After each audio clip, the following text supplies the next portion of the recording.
Lenore. Ah, broken is the golden bowl, the spirit flown forever. Let the bell toll. A saintly soul floats on the Stygian river. And Guy de Vere, hast thou no tear? Weep now, or nevermore. See on yon drear and rigid bier, low lies thy love, Lenore. Come, let the burial rite be read, the funeral song be sung, an anthem for the queenliest dead that ever died so young, a dirge for her the doubly dead in that she died so young. Wretches, ye loved her for her wealth, and hated her for her pride, and when she fell in feeble health, ye blessed her that she died. How shall the ritual then be read, the requiem how be sung? By you, by yours the evil eye, by yours the slanderous tongue, that did to death the innocents that died, and died so young? Peccavimus, but rave not thus, and let a Sabbath song go up to God so solemnly, the dead may feel no wrong.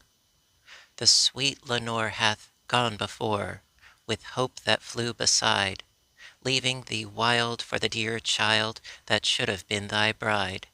For her the fair and debonair that now so lowly lies, the life upon her yellow hair, but not within her eyes. The life still there upon her hair, the death upon her eyes. Avaunt to-night, my heart is light, no dirge I will upraise, but waft the angel on her flight with a paean of old days. Let no bell toll, lest her sweet soul, amid its hallowed mirth, should catch the note as it doth float up from the damned earth. To friends above, from fiends below, the indignant ghost is riven, from hell unto a high estate far up within the heaven, from grief and groan to a golden throne beside the King of Heaven. Annabel Lee.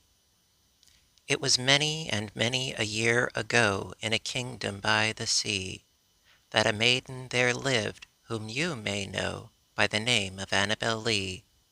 And this maiden she lived with no other thought than to love and be loved by me. I was a child, and she was a child, in this kingdom by the sea. But we loved with a love that was more than love, I and my Annabel Lee, with a love that the winged seraphs of heaven coveted her and me. And this was the reason that long ago, in this kingdom by the sea, a wind blew out of a cloud, chilling my beautiful Annabel Lee, so that her high-born kinsmen came and bore her away from me, to shut her up in a sepulchre in this kingdom by the sea. The angels, not half so happy in heaven, went envying her and me. Yes, that was the reason, as all men know, in this kingdom by the sea, that the wind came out of the cloud by night, chilling and killing my Annabel Lee. But our love it was stronger by far than the love of those who were older than we, of many far wiser than we, and neither the angels in heaven above, nor the demons down under the sea, can ever dissever my soul from the soul of the beautiful Annabel Lee. For the moon never beams without bringing me dreams of the beautiful Annabel Lee, and the stars never rise but I feel the bright eyes of the beautiful Annabel Lee. And so all the night tide I lie down by the side of my darling, my life and my bride, in the sepulchre there by the sea, in her tomb by the sounding sea. Ulalume. The skies they were ashen and sober, the leaves they were crisped and sere, the leaves they were withering and sere, it was the night in the lonesome October. Of my most immemorial year, it was hard by the dim lake of Auber, In the misty mid-region of Weir, it was down by the dark tarn of Auber, in the ghoul-haunted woodland of Weir. Here once through an alley titanic, of cypress I roamed with my soul, of cypress with Psyche my soul. These were days when my heart was volcanic, as the scoriac rivers that roll, as the lavas that restlessly roll.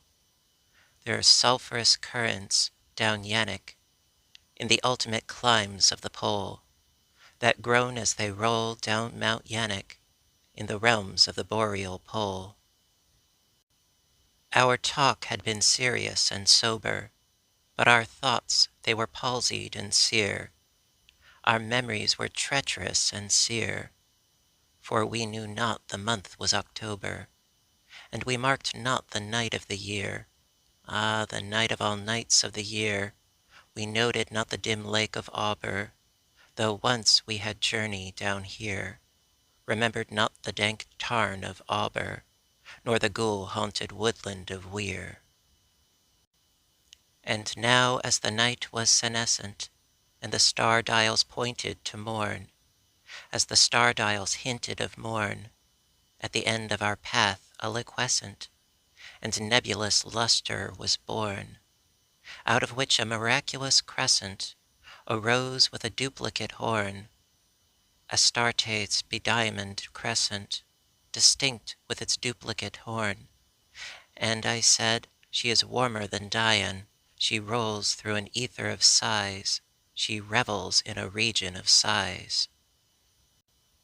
She has seen that the tears are not dry on these cheeks where the worm never dies, and has come past the stars of the lion to point us the path to the skies, to the Lethian peace of the skies, come up in despite of the lion, to shine on us with her bright eyes, come up through the lair of the lion, with love in her luminous eyes. But Psyche, uplifting her finger, said, sadly the star I mistrust, her pallor I strangely mistrust. O hasten, let us not linger, O fly, let us fly, for we must. In terror she spoke, letting sink her wings until they trailed in the dust. In agony sobbed, letting sink her plumes till they trailed in the dust, till they sorrowfully trailed in the dust. I replied, this is nothing but dreaming. Let us on by this tremulous light. Let us bathe in this crystalline light. Its Sibylic splendor is beaming with hope and in beauty tonight. See, it flickers up the sky through the night. Ah, we safely may trust to its gleaming, and be sure it will lead us aright. We safely may trust to a gleaming that cannot but guide us aright, since it flickers up to heaven through the night.